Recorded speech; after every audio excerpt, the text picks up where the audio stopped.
Johnny, can you take us through draft night that second day when you realized it'd be the Pacers, how you felt, all that kind of stuff? Yeah, it was a lot of emotions. It's something I've been working for my whole life. So it was just a massive relief. It was great to have my family there to share those moments with them. But yeah, it was a dream come true. It's pretty surreal. It's just kind of slowly settling in now that this is reality, but yeah, it's exciting. What are your impressions of this team so far, and how do you feel like you can either fit in or help? Yeah, I mean, I'm super excited. I think Pacers running a super exciting play style. Their team dynamics is something that I can kind of envision myself fitting into really well. Just how fast they play, and just kind of how different players impact the games, and I can kind of envision myself doing that.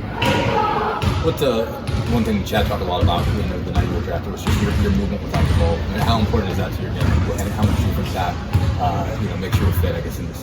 Yeah, super important. I think that's something I've had to do my whole life, like playing with a lot of different teams, learning how to play without the ball in my hands. So that's something I feel like I do really well.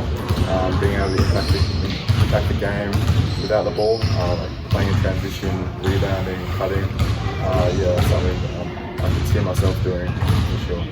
Well, you talked about just playing a bunch of teams. I guess why was that always an important role for you? I guess is there some reason why you didn't end up with the ball in your hand? I guess in terms of you're playing for a lot of older guys, and like what led you to what made that kind of your role always?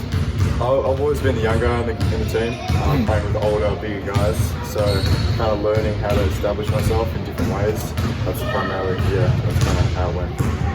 You talk about the relief. I guess does it add pressure, I guess, when you to draft night when you're in the green room, I guess, and what was that part of it like?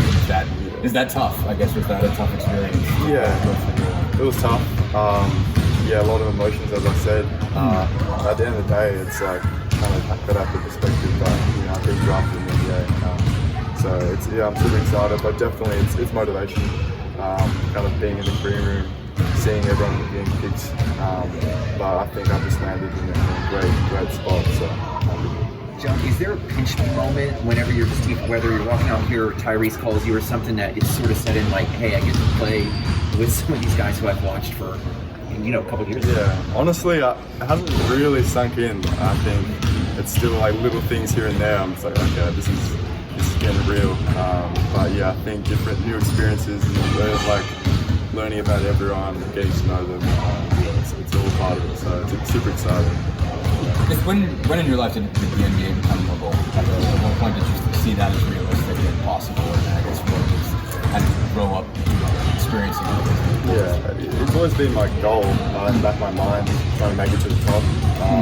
That's just where my motivation comes from. But it was never as realistic.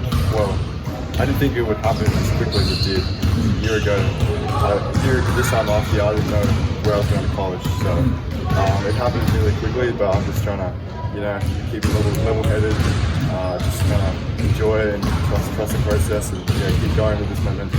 What's the biggest thing you want to take away from this camp and then the summer league in general? I think just kind of establishing myself, getting to know everyone, getting everyone to trust me, trust who I am as a player. But yeah, just enjoy it. I think this is it's super special just being here, so I'm just enjoying it. I know it's early in this camp, but do you feel like playing for a program like Kansas in college will help ease the transition into the NBA? Absolutely, yeah. I think going through Kansas, especially someone like me, I was super late into late edition, kind of helped me mature as a person and as a player. So I think that full credit goes to the staff out there. They did an amazing job just kind of welcoming me to the team, so absolutely.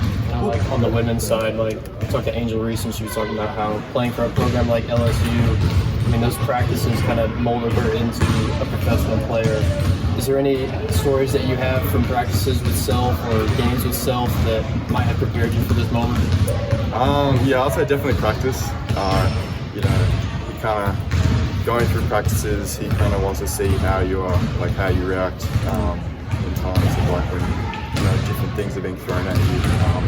But yeah, I think it definitely gets you ready, just kind of that like professional mindset of practice, like just understanding how important practice is and how like practice habits translate to game and kind of balances each other out. So definitely. You had a chance to meet any of your teammates beyond these summer league guys? Not yet. No, I haven't been here for too long. So yeah, I mean, I'm looking forward to it. This is a kind of a curiosity question for my boss. Obviously, you're technically picked by the Spurs. Did you get a hat? Did you get gear or anything like that? And if so, what did you do? No, I didn't. I didn't get anything. I knew. You knew immediately. Yeah, at the time of the pick, I knew what was happening. It wasn't before the pick, so yeah, I didn't get any hats or anything. Okay.